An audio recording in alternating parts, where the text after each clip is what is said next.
Hi everyone, and welcome to Uncovered Vintage Fashion Magazine Review.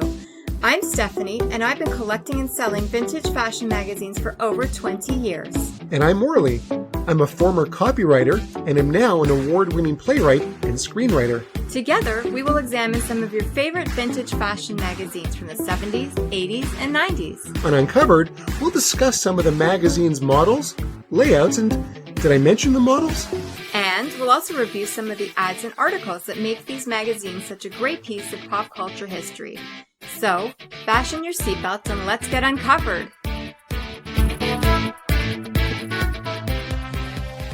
Our guest on today's episode is a woman whose perfectly symmetrical face has appeared in fashion publications such as Mademoiselle, Glamour, Harper's Bazaar, and Vogue. In addition, she was selected by Estee Lauder to represent their Prescriptives cosmetics line for 7 years. Our esteemed guest has worked with some of the finest artists in the business, such as Bruce Weber, Arthur Elgort, and Irving Penn, as well as several friends of this podcast, Albert Watson, Peggy Dillard, and Rick Gillette. In addition to all of this, she has also acted in movies, including Stir Crazy and Diner, TV series such as Magnum P.I., Cheers, and L.A. Law. Uncovered Vintage Fashion Magazine Review is delighted to introduce Claudia Cron. Hi, Claudia. Hello, Welcome to the Claudia. show. Hello, everyone. Hi, welcome. Welcome. It's a pleasure to have you. Thank you. It's a pleasure to be here. Claudia, why don't you tell us a bit about your upbringing? Now, I understand that you were born in England. Would you please share with our listeners a little bit about your life before modeling? Oh, it was drawing. I'm an artist. I was the accidental model. It wasn't, I just drew. I have an older brother that also drew. I painted, I watercolored. I wasn't like Miss Tennis or that. A little bit of horseback riding, that was about the only sport. I grew up in Greenwich. My family is a whole nother podcast, Stephanie, and probably not uncovered, but my mother's extremely beautiful and has bright red hair and was raised to wear only navy blue and has defied that her entire adult life and wears colors and all that sort of thing. And my father's was extremely handsome and very staid and more, very, what was then Brooks Brothers and what was then Abercrombie and Fitch. So was he also from England, Claudia? No, they're not. I mean, he was of English descent. No, my parents are American. My father was in the motion picture business at the time that I was born in England. Oh. What did he do, if you don't mind us asking? For a while, I think it was managing director. I don't know exactly, managing director of Screen Gems, which was an offshoot of Columbia Pictures, maybe vice president of Columbia Pictures in Europe, that sort of thing. We left when I was 2. They spent most of the 50s there. My older brothers went to school there. But because of that, I was raised by a nanny. And she came to the States just to get us settled. And she stayed 27 years. Wow. I was the only person who was 17 and had a nanny at home. And she just morphed into a grandmother, and she was lovely. That's nice. And so what brought you to the U.S.? Oh, my parents were ready to come home. Okay. Right. Okay. It's home for them. My father's from New Rochelle. My mother's from Long Island. Okay. Did your father work in like the main pictures, or did he do the two-reelers? The Three Stooges, of course, were with Columbia Pictures, and they did the two-reelers. Wasn't that old. We're talking about the 50s. Well, the Three Stooges did their shorts until 58. Oh, they did. Yeah. Oh, I wasn't aware of that.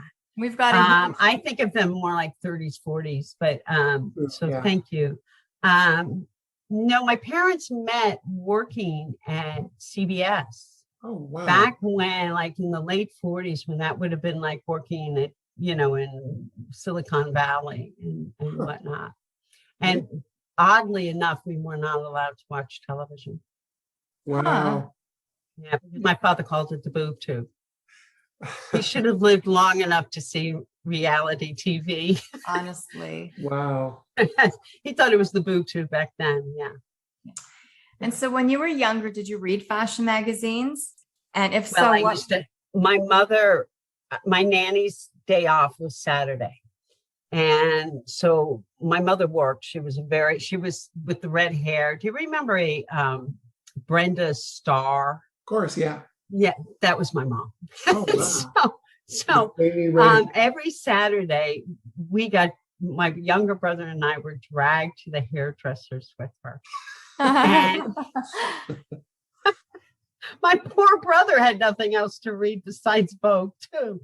So I knew Verushka. These were my heroes. Were Verushka, Jean Shrimpton, Wiggy, Penelope Tree. So when I take a little issue when I see on Instagram people going, "Oh, the first supermodel," and it's like, "Oh no, no." I mean, who was twigging? Leslie Hornsby. How about no? I know. I love Verushka. Me too. Because she was an artist. She really brought something to it, and I thought Jean Shrimpton was the prettiest thing I ever saw. Yeah. But I also liked Penelope Tree because she was like with the eyelashes and she was really extraordinary. Icons.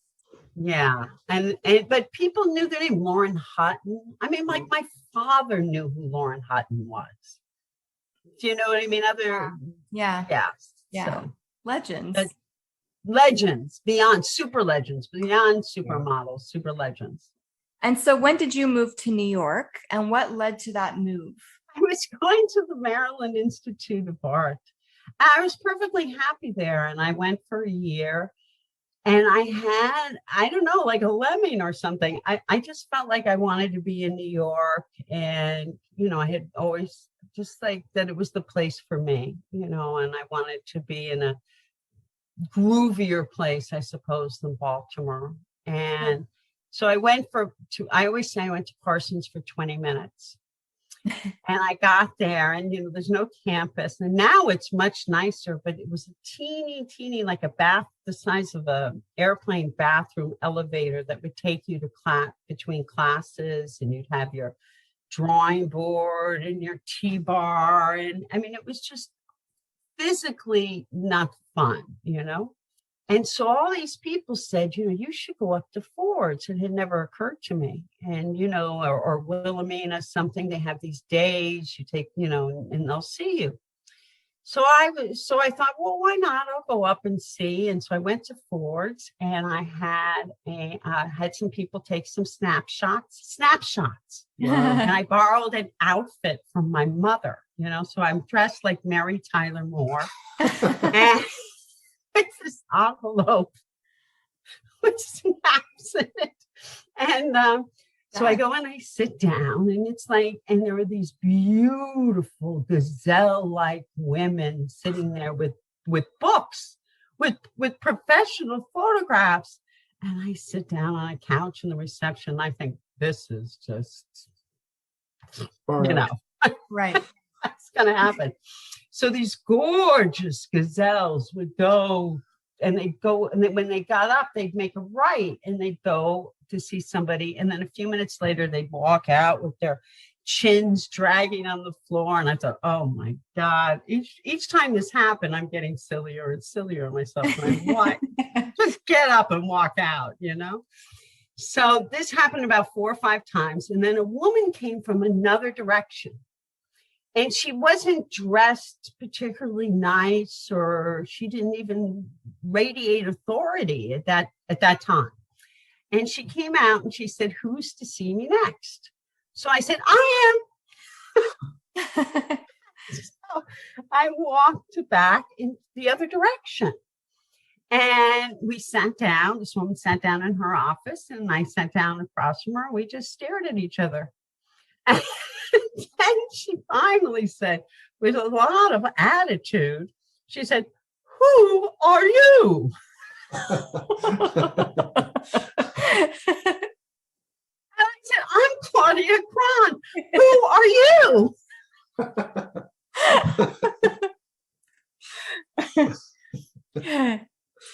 And she said, I'm Eileen Ford. Oh, Here you are, wow. sitting with Eileen Ford. Wow. And then she's like, and you are? And I'm like, well, I have to go soon because I have class at Parsons. And she said, oh, you must be so talented, you know? And I was like, oh, yes, I am. Wow. I mean, she knew how to work it. And then she jumped up and ran the other way and went, Cron, I need a new last name. And I was like, no, I can't do that. I mean, if I'm going to be a model, well, my high school friends have to know.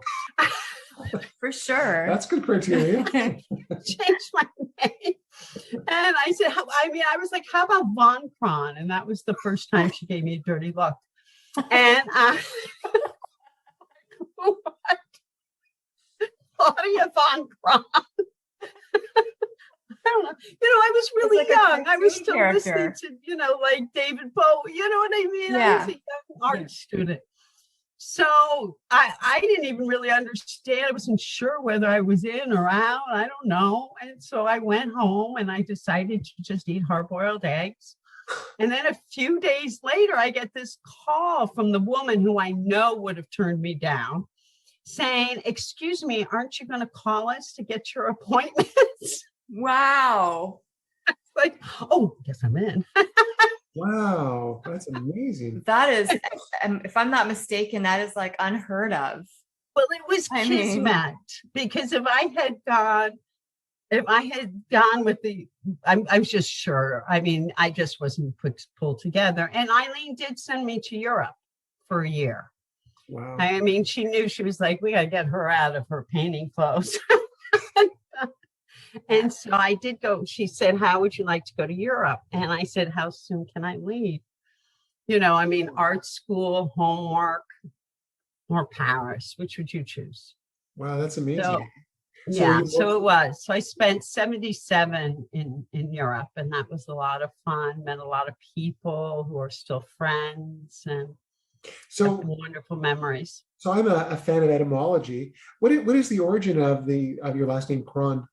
It's Scottish. Oh. And people ask me all the time, was it shortened or is it, this, were you Cronowitz or Cronenberg or, or whatever? And no, just Cron. And I took my eldest son, we went to the town where we're from because it's uncommon in Scotland, but we're from the borderlands. And in this town, Kirkpatrick Kennedy is where my Cron ancestors left. Have you ever heard of Gretna Green? Yeah. That's where Jane Austen, they run off to get married. It's like they're Maryland. It's right next door to Gretna Green. Okay. And they have wedding. It's like they're Las Vegas. Oh, really? And if people in Las Vegas wore kilts. And I opened up the phone book and saw all these Crons, and this place is tragic. I mean, I wanted to call them up and go, nah, nah, nah, nah, nah, nah. I'm so grateful that we left. It's about 2 hours north of. Did you discuss this with Albert Watson at all? Excuse me? Did you ever have a chance to discuss this with Albert Watson? No, Albert Watson was very serious. Oh, Albert Watson, and let's say of all the photographers, they were like scientists. Interesting. It was like being in a medical lab, and particularly because it wasn't experimental. Estee Lauder had an idea. Everything was planned. I mean, it was straight on. You had to fit into the grid. mm-hmm. In almost every picture it was basically the same picture where I was holding a prop, or there are a couple later ones where I'm smiling without the grid, but it's still straight on. So if you look and you can see in the eyeballs, the wind, the umbrellas for the lights. Oh, okay. I never If you look, you can noticed see that. all four. Yeah, and some of them, they changed my eyes to blue, which has happened more than once. And my eyes What are color are your green. eyes? Green. Oh, wow. You know Yeah. what? When we finish this episode, I'm gonna go grab one of those ads and enlarge it. I want to see those umbrellas now. Oh. Yeah, you can see them. I mean, it was, and then he'd have a big white light box. I mean, it was like a sauna in there, tons and tons. I mean, they were very serious. When I got the Estee Lauder, I was already shooting things for Francis Denny, but I wasn't under contract or whatever. And I don't even remember what the booking was. And I think my booker wasn't really sure, not that they sent you off to places they didn't know where you were going, but it was all kind of vague. And I got into this very, very dark studio that was borrowed because it was Victor Skrepneski. Oh. And there were all these people like in dark. It was like mafiosa, talking and quiet, and I didn't even like meet the client. I'm sitting there and they took this picture. And then a few months later, I got a booking with Albert and I showed up, and along comes Sylvie Chantecaille, who I believe was a genius. And she's the one French woman who invented the prescriptives. And I think it's more in keeping with today than it was 40 years ago. Makeup was still frilly, pretty, pink. The packaging was still pretty. Mm-hmm. And she had it that the packaging was very professional looking. It was for the working woman, but I think that not as many working women were, you know what I mean? It was very graph-like. Yes. Business-like, more clinical. But it wasn't Clinique. Well, but it was, but it was. There are others. Was a pun in there somewhere, but yes. And she even told me they were looking for a brunette, and even though I wasn't a brunette, which is stereotypical, but that I projected. Brunetteville, something like that. Yeah. And so I showed up at this booking and there's this picture and she's like, "You're our logo." I'm like, "And you are?" That is, I didn't even know what it was. I don't think they knew at Ford's. I mean, I think it was really top secret. That's amazing. Well, I think you have a lot of versatility as a model. Like I've seen you look very fun. That's actually part of my next question. Because you modeled for Mademoiselle and shortly after that for Vogue. They're two very different publications. And I was wondering, did you find any difference in modeling for the different magazines in terms of expectation? Because I noticed myself, sometimes you look very fun and you're, free. And then for the prescriptives, you're very serious sometimes. Oh, I'm an adult. Well, it's a very different look. It's a very mature. Well, Stephanie, I went from the ages of, like 19 to 27. I went from basically having milk on my upper lip to Studio 54. So you do. I look at, sometimes you're right. And I had stopped looking at my pictures. And years ago, I raised a family and I have a studio practice. And 2 years ago, some little lady biddies from the town came over and they said, "Why don't you show us your modeling pictures?" And I couldn't find them. Oh, wow. They were in a box somewhere, and that's why I've been, searching for them. And I Googled myself and up came Rosemary McGrath. Mm-hmm. Which is a good one. Yeah. But she's still not me. So I thought I have to put this out there. And I think a lot of what you see is very, very young to an older, more sophisticated woman. Yeah. Yeah. And Mademoiselle was youthful. Yes. Yes. Yeah. And so how did this huge contract that you got with prescriptives change your life? I left New York. That's a big one. Mhm. Yes. I mean, I was able to leave. I fell in love with somebody in LA, and I was able to stay there and futz around because I had this guaranteed income. Mhm. Yeah. And did you meet Estee Lauder? No. Who was the team that you worked with on prescriptives? Oh, the best. Anne-Marie Bartholomew. Yes. And I had worked with her in France as well for a makeup ad and for other things. So I knew her from France, from Paris. And she's brilliant. And the most adorable Howard Fugler. Oh, I think yeah. everybody loved Howard. That should have been, I mean, he was adorable. He was puckish. He was like an imp. He was like a little, like from A Midsummer's Night's Dream. Yeah. He was really adorable. Unfortunately, luckily, I worked with him in other, from Mademoiselle and other places, because all he had to do was a ponytail for Estee Lauder. Yeah. Yeah. And then, of course, Sylvie Chantecaille was always there. And I only wore a towel. So we didn't need a stylist. Oh, okay. That's true. I never thought about what you're wearing underneath the face, because all you see is your face. So It's all towel. now we know. How much of a culture shock must it have been for you from your upbringing to go into modeling and prescriptives? All of a sudden you land at Studio 54. I mean, that must have been like being on a different planet, I'm guessing. No? No, I have to say, my parents are very sophisticated. Remember, I was born in London, Mhm. Right. so I grew up in Greenwich, Connecticut. I wasn't from the boonies. No. I'm not saying that I wasn't intimidated by some people, or I was too young to be in those places. Right. But I have to say, no, I modeled as a child.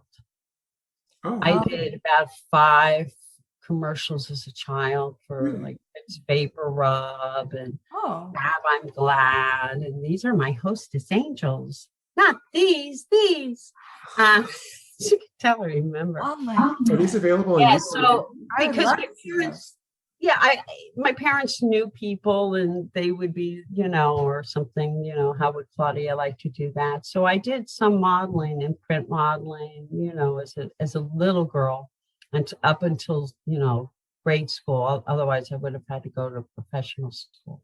Wow, that's amazing. I'd love to see some of these commercials. Do you know if Have you they're, found them? yeah, do you know if No, they're- not the. I did a commercial with Eileen. That's the one I want to find. I mean, I sometimes go on YouTube. Evelyn Kuhn, who's a little older than I, but one of the most beautiful women in the world. Her husband might have been directing the commercial.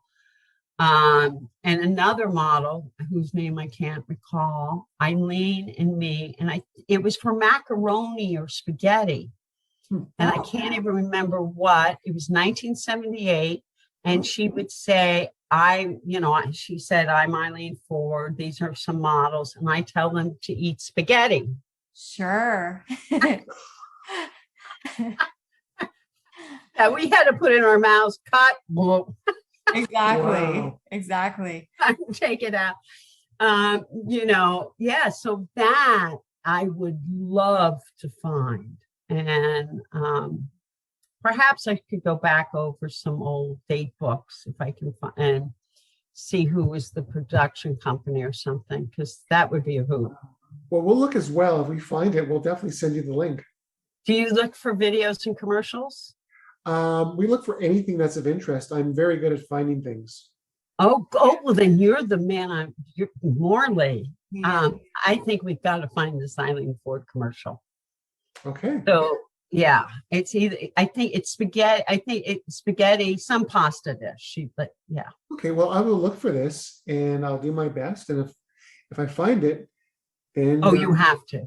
Of course. She was an interesting choice for a macaroni pasta commercial. Well, the fact that she was, she was. But I think the point, the hook was that she tells the girls to eat it, which is Right. Wow.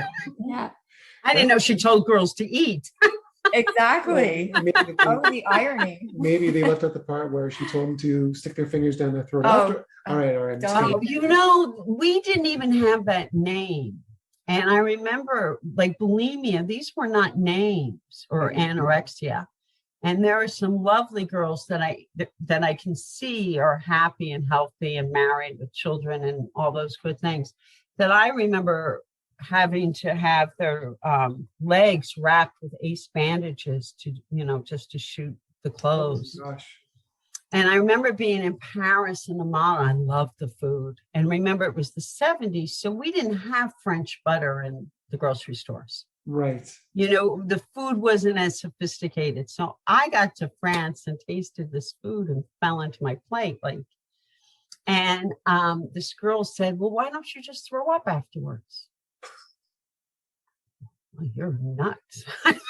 Wow. I'd rather be sent home. I know, but it's yeah. But we didn't know. We weren't aware. There was no awareness that was an illness or anything. That's interesting. Yeah, it makes sense. Mm-hmm. So back to the cosmetic companies, I know that they can be exclusive with their talent. So did you have to sign an exclusivity agreement when you worked for Estee Lauder? And did you feel that yes. Mm-hmm. Mm-hmm. Morals clause, everything. Oh, wow. Mm-hmm. So did you feel you had enough freedom to do what you wanted to do outside of that contract? Yeah. Or did you feel at that time I just wanted to date? Okay, so you were all good. I mean, they had to do, because remember I had the Francis Denny, so that it all kind of came out at once. And then I was doing things like All May and Maybelline. I did a lot of cosmetics and which was, nice and flattering, because we didn't have Photoshop. Right. Right. I mean, we only had X amount of years. I mean, people canceled bookings. I mean, big, every, if you had a pimple, that was calling in sick. Mm. Yeah. Yeah.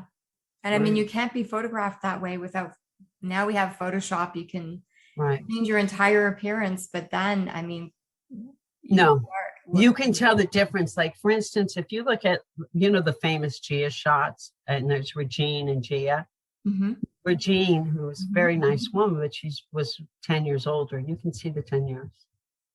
And now I hear 50-year-olds say, well, I'm retiring. And I'm like, I know. Crazy. Times have changed. God bless them. If I had thought that I could work for 30 years, I might have dieted. What are some of the things that you enjoyed most and least about modeling? Well, the competition. I did not, I don't have sisters. So I'm always like, hi, how are you? I didn't realize that there were people, twisting knives in backs. I was kind of, because guys are more upfront with each other. That's true. It's true. Yes. It's true. I have 3 sons as well. No daughters, no sisters, Yeah. So that I didn't like. I love the traveling. Mm-hmm. I met some amazing people, amazing artists. And one person who I think is underappreciated in the United States is Frank Orback. Mm-hmm. And he might have been my all-time favorite. Oh, wow. Because it was like, you were never allowed, he didn't want you ever to relate to the camera. And he was very good to me. He took me to Spain. He took me to Portugal. We worked at Glamour together. We worked at Paris Vogue together. We did some catalog work together. So I worked with him quite a bit. And it was like acting, like he wanted you to do stuff. And so you really felt part of the process, part of the, that you weren't just a coat hanger or something. So do you feel then, Claudia, that your experience in front of the camera really helped you get started with your other career in front of the camera? For example, I believe your first film, if I'm not mistaken, was Diner, was it not? No, Stir Crazy. Stir Crazy, I'm sorry. And no, No, I don't think I'm a very good actress, very self-conscious. It's really very, if you put a still camera on me to this day, I go, ta-da, hello. I mean, you could wait. Oh God, Claudia. But you put a movie camera and I have to talk here, and they're like here. I found it really intimidating. I did not like the audition process. There was too much of a like me. Whereas, I got into Morley by saying, who are you? Whereas in... Yeah. But how did you get involved? I mean, not only was your first film Stir Crazy, which is a classic film, Yeah. but you also appeared alongside two legendary performers, Gene Wilder and Richard Pryor. No, I didn't work with Gene. Okay. I met him later for something else, but I didn't work for him. I met him for the role that Kelly LeBrock got. Okay.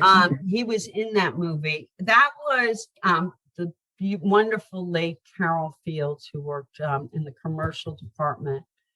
And they were looking at Ford's. They were looking everywhere for the next Charlie's Angel. And, so they sent me out there. And while I was out there to screen test, because I have a lot of personality, I'm not shy and stuff. So people think that means I'm going to be a good actress. Well, I spend most of my time alone. I'm an artist. You have to have a hermetic part of your personhood. So when I'm with people, I'm very kind of effervescent, but that doesn't make me an actress. And a lot of people thought it did.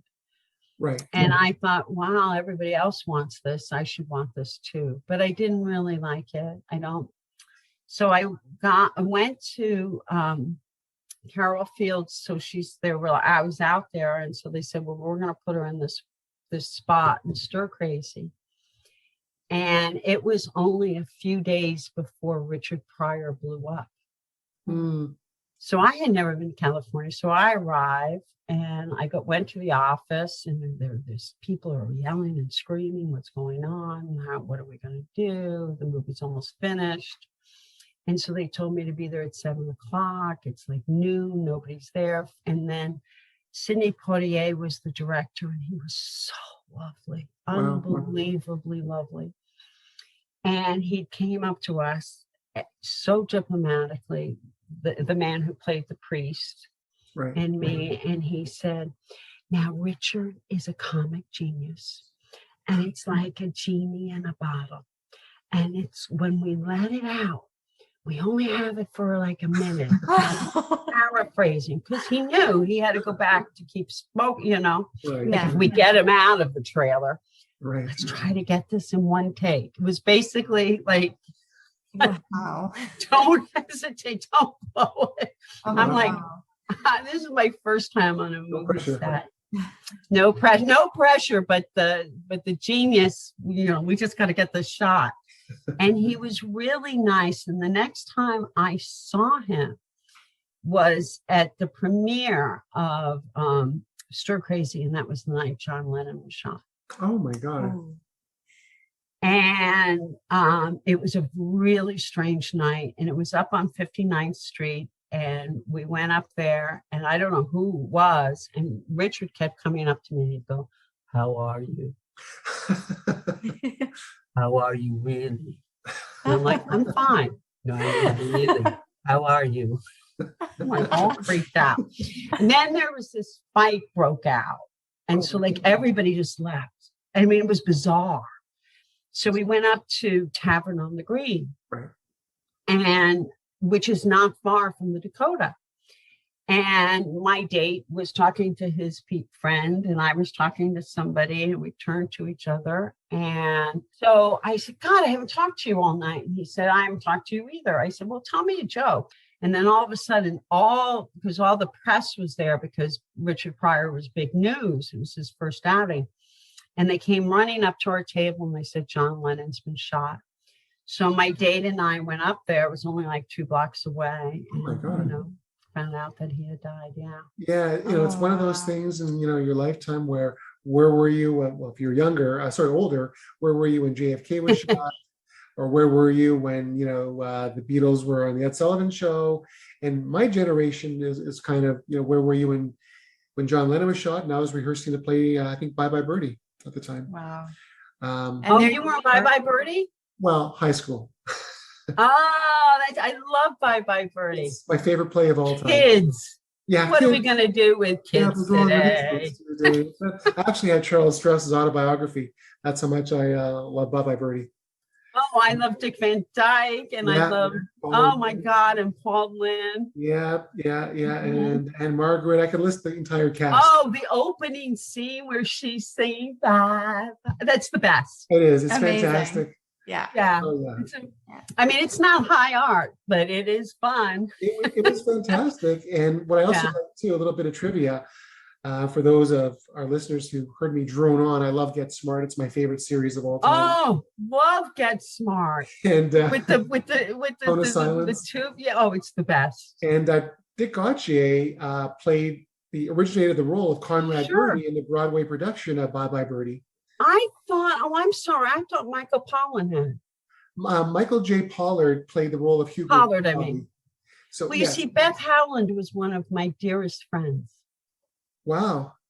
So she... I only lost her a couple of years ago, but I mean, she was like a big sister. Played Vera on the TV series Alice. But she was married to Michael J. Pollard. Right. So, yeah, he originated the role of Hugo. And she was in Bye Bye Birdie. She was. I recall that she was one of the cast members. I think Debbie Watson, if I'm not mistaken, played the role of Kim McAfee. Mm-hmm. And Dick Gautier, Jaime the Robot and Get Smart, originated the role of Conrad Birdie. And in the movie version, it was played by Jesse Pearson, died of cancer in the late 70s. So, yeah. Well, I don't think Michael J. Pollard would have translated to film. Well, his kind of charisma. He was in Bonnie and Clyde. Oh, he was, yes. He was a terrific actor. Terrific actor. Yeah, very underrated in my opinion. And he passed away, I think it was last year. Wow, he outlived Beth. Yeah, so really great character actor. He was in a ton of movies, a big fan of Michael J. Pollard. But him and Debbie Watson originated the role of Hugo Peabody and Kim McAfee on Broadway, and Dick Van Dyke as well, of course. Wow. Wow, how fabulous. And then Beth went on to do Company, which she did with Charles Kimbrough. Okay. And she married Charlie. Oh, okay. Not right away, like 30 years later. Because they were in relationships at the time, but they always held a torch for each other. It's a really nice story. A little bit of trivia. So and he went on for to do Murphy Brown. Right. Oh. Right. He was Jim. Right. Yeah. Great actor. Fantastic. Very serious. Oh, he is. Again, he's an underrated, but he's a stage actor. Right. Except for the trained. Yeah, definitely. Yeah, fantastic actor. Well, that was a fun trip down memory lane. Honestly. Wasn't it? Yeah, I really, really loved Beth. And I learned a lot from Beth and just how to be a human being. Well, she is a terrific actress, and someone who played the role as well as she did. I'm thinking about Alice, who played Vera, the ditzy waitress. It's really difficult to play someone like that. And she wasn't ditzy. No, well, that's the thing. She was so cultivated, sophisticated. Anything. She was the complete opposite of Vera. So when you have, I remember one time we were in a coffee shop together. And it was outside of Los Angeles. We were going for like a day trip somewhere. And the waiter or waitress, I mean, to be in a diner with Beth and she gets recognized. So they flip out. And this guy, and she was very nervous and shy, like that, she'd get like this. She'd get like Vera, but she wasn't like Vera, only if she was being recognized. And this guy's like, why? You got to put the show back on the air. And she's like, this quiet little voice goes, Mel's dead. Oh my God. Yeah. Right. And you're talking she was she didn't know how to deal with these people. Like, you're in our diner. Wow. And of course, Mel was played by the great Vic Tayback. Yes, She was but also she, very she smart. she couldn't even say we can't do it. All she could say was Mel's dead. Wow, Oh. that's I love that show. She was so great. she was She great. was great. Yeah. Ooh. Great Yeah. cast. Yes, and an admirable woman, and I mean a woman of substance. Yeah, it is very difficult to play someone who's ditzy when you're not, like Gracie Allen with George Burns. Right. Very similar as well. It must be. Yeah. Yeah. Yeah. Very good. challenging. Yeah. So you worked in a movie, a classic called Diner, which I'm dying to see, and I have not seen it. Oh, you must. Of course. I so want to see it. Yes. And you worked with this huge cast, which They included weren't huge. No, they're slim, but No. They're huge now. back then. Yes. Exactly. Yeah, I mean, when the wardrobe woman called me, and I said, "Well, who else is in this movie?" I was like, "Who the hell are these Yeah. people?" I mean, Kevin Bacon was on a soap, and Mickey had done, Body Heat, right. and maybe a couple other things, but they were all unknowns. Yeah. And we rode everywhere together. Now, it was very different from me because remember, I was the models here. Hi. That's how we were. I mean, oh, I'm here. Am I late? Oh, I mean, we were so spoiled. Like, did I keep you waiting long? And I mean, we were all like that. I mean, we know the one we hear about, but she wasn't the only one. Everybody, it was a really decadent time.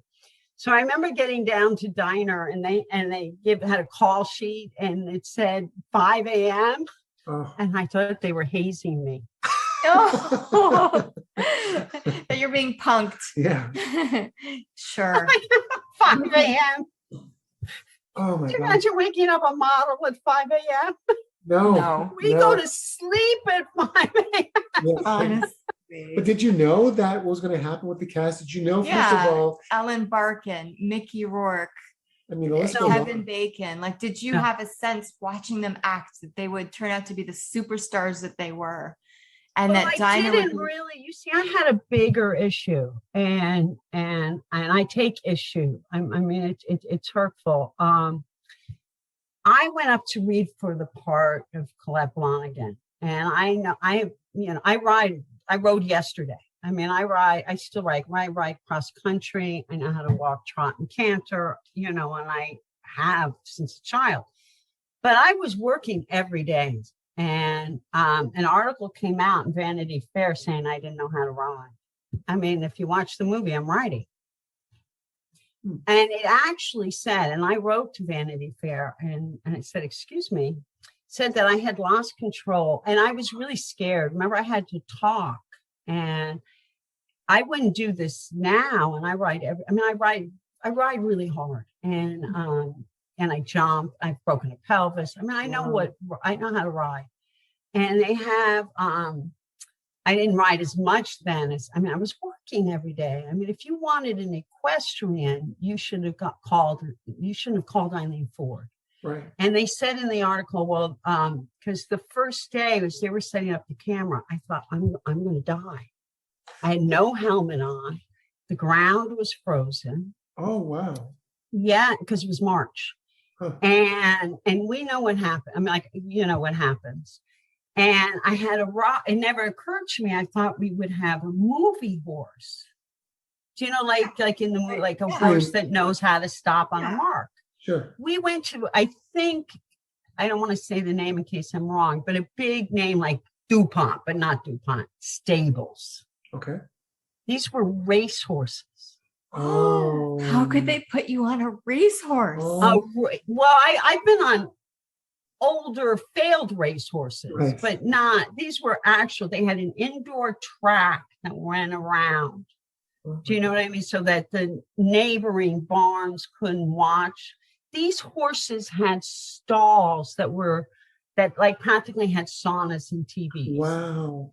So I know that I'm in deep doo-doo.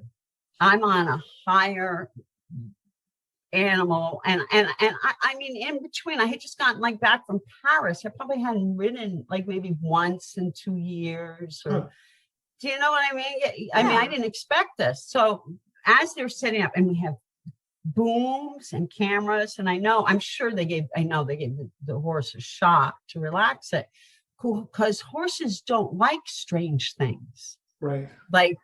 like contraptions hanging off cars with cameras. They don't like that. Right. And so while they were setting up, the horse started going back to the barn, as horses are wont to do, you know. And I was scared. I was scared. I was scared to talk because I wasn't used to that. I had lines, and these are all actors. And I was, you know, and so they wrote in Vanity Fair that I got lost control of the animal for 4 hours. Wow. And I wrote to Vanity Fair, it wasn't published, of course. And I said, if I lost control of an animal for 40 hours, live 4 hours. I mean, that's, they've never been to the rodeo, and lived and still was able to shoot that scene, then I must be the world's best rider. Right. Yeah, that makes sense. Yeah. Move over Olympics. Yeah. Yeah. You know, and I thought it was a very boring set, because remember, I mean, I came from the land of Gia and Brett, you know, Bitten, and I mean, you know, I mean, those were I like Good Day, you know, I mean, and here we all cramped into the van together. They were definitely not stars. And so I did that. I remember Barry Levinson saying, after I did my lines, and he'd say, can you move the horse's head this way? And I'm like, I'm alive. Yeah. And so that's a sore spot for me, that, you know. Understandably. Yeah. I mean, I should have had a helmet on. Yeah. Wow. And, yeah. I mean, if you're going to shoot a scene with horses, know about horses. Honestly. Yeah. And you mentioned Gia a couple times. Did you work with her? Did you know her? I'll have a Gia story. I'd love to hear yours. Okay. And so, sorry, you do have a Gia? I mean, we all do, and it's, you know, but there are just as many. She wasn't the only one. You know, she died, but it was a really bad time, the 70s and the 80s. You know, and then AIDS came, and people were, well, like her, she dropped, you know, she died, and people were dropping like flies. You'd hear, you know, like somebody wonderful, like Way Bandy is sick. And then a few weeks later, you know, it was really something dreadful to be in New York at that time. You know, like you said, names but we were all bad. Everybody was bad. Yeah. We were all bad. Maybe she was the worst, but I think it was just the culture. It was the 70s and the 80s. It was a different time. Although, you know, a lot of things happen today too. Yes. Oh, I wouldn't let him. If I had a daughter, I have 3 sons. And if I had a daughter, and my sons are all thriving, and I would not let her on. Yeah. Yeah. I'm sorry. It's tough. Yeah. And so, Claudia, what are you up to today? Can you tell us a little bit about what's going on with you? Well, besides my horseback riding, Yes. which, no, that's big. That's a big thing. I ride on, like, as I said, cross country and 600 acres of what used to be a friend's property on private property. And that's a big deal. I am a court-appointed special advocate, which is, we mentioned family. My family was somewhat dysfunctional, and a court-appointed special advocate is a bridge between a child and the DCF. And like, I'll go to court and make recommendations. I'm sorry, DCF? Department of Child and Family. Thank you. Thank you. You know, like if somebody calls and says so-and-so's being neglected or whatever, and all these people get involved, I come in. It's a national organization called CASA. And And let's say I'll find parenting classes for a parent or something. Basically, I'm a bridge. If Oh, wow. a child needs something, if they need transportation, I find the resources to get them through. I visit with them, and I will make recommendations to a judge. They don't listen. Or they can't, or they try, but that's very important to me. Before that, I volunteered for 15 years with children on horses. So horses are a huge part of my life. That's nice. And both sides of my family as well. And I am an artist. I make mostly prints. I exhibit. I have a lousy little website that I don't do much of, but I have, I'm on Facebook at Claudia Cron Studio, or I'm on Instagram as Claudia Cron 1. It's just artwork. I have like the token pictures of my sons. And what medium do you specialize in, Claudia? Basically, recently, I draw and I paint. I try to do that draw or watercolor every day. Okay. But I have a press. Oh, wow. And I love my press. So I basically do paper lithographs with mixed media. Nice. And please feel free to check it out on Instagram. I've seen your work. It's beautiful. Oh, thank you so much. Very, very talented. Thank you so much. And if someone would like to get involved in these causes that you're working with. Oh, CASA, it's all caps, CASA. It stands for Court Appointed Special Advocate. If you're in the foster care system, for instance, I'm sworn to secrecy, but let's say you're a sophomore in high school and you turn 18.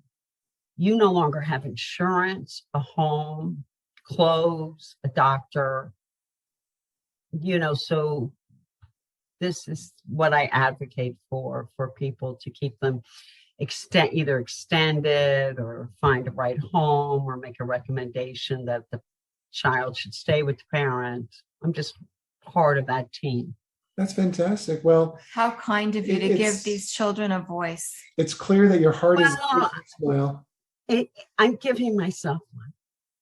That's wonderful. We're all grateful for it. Thank you. Yeah. Well, thank you so much for joining us today. It's been an absolute pleasure, Claudia. I could talk to you guys all day. It's so nice to meet you. I think you're terrific. Well, the feeling is very mutual. As well. Thank you for listening to Uncovered Vintage Fashion Magazine Review Podcast. Uncovered was produced by Morley Schulman, with music by David Renda and logo design by Alan Lipman. So remember, if you liked Uncovered, be sure to tell 2 friends about it. And they'll tell 2 friends. And so on, and so on, and so on.